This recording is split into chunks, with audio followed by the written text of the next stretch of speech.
Hello, and thank you for joining us today in our studies of First Kings. Today we're in First Kings chapter 18, and this is that well-known and pivotal event where you have Elijah going up against the 450 prophets of Baal on Mount Carmel. As we examine the things that take place, it's a long chapter, it's 46 verses long. And there is a lot of stuff that we could unpack from this particular chapter that we're not going to have the time to do today. But let's look at two or three things that really jump out to me in this particular chapter.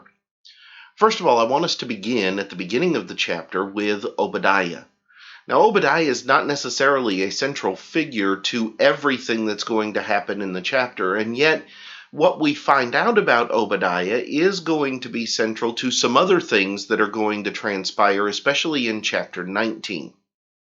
Obadiah is one of the main servants of Ahab, and yet Obadiah is a man who fears the Lord in a place where it's not really legal to serve the Lord anymore.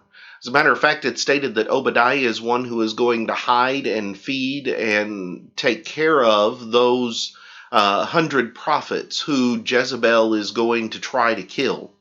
So he is going to actually commit treason in one sense in order to take care of God's prophets. Obadiah is a man who has faith. But Obadiah is still a man who doesn't want to die. And so when Elijah comes to him and tells him to go tell Ahab that he is back, Obadiah is not really gung-ho about going through and doing that. As a matter of fact, he says, if I go do this, you're probably going to disappear, and then it's going to be my head on the chopping block, so to speak. And yet Obadiah is going to do it. Obadiah is an example of some of those who were still in Israel striving to do what was right. Even though it appears, just looking around in Israel, that nobody else is caring about serving God. Nobody else desires to serve God. Everybody's just content doing whatever the king says. And yet, there are still several who are unwilling to follow the road that Ahab and Jezebel have paved. Obadiah, even though he serves in the court of the king, is among them. The second thing I want us to notice is the contest itself and the things that take place. It really centers around the question of whose God is real. Is the God of Baal and Ashtaroth, or Asherah as she is called here, are Baal and Ashtaroth real? Are they the actual gods that should be followed and that should be believed in? Or is the God of heaven, the God of Israel, Jehovah, the true and the living God? And you have this contest that comes forth, and these 450 prophets of Baal are going to have the entire day to bring down fire from heaven. It starts first thing in the morning. It goes all the way till dinner time at the end of the day. And they can't bring fire. Elijah, on the other hand, is going to not just prepare his sacrifice, he is going to douse his sacrifice with water to the point that it fills a trough all the way around the sacrifice. And he's not going to need hours to ask for God to respond and to get a response from God. Instead, it takes just a matter of moments.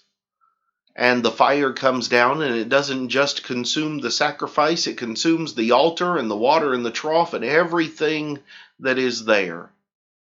And it's all gone.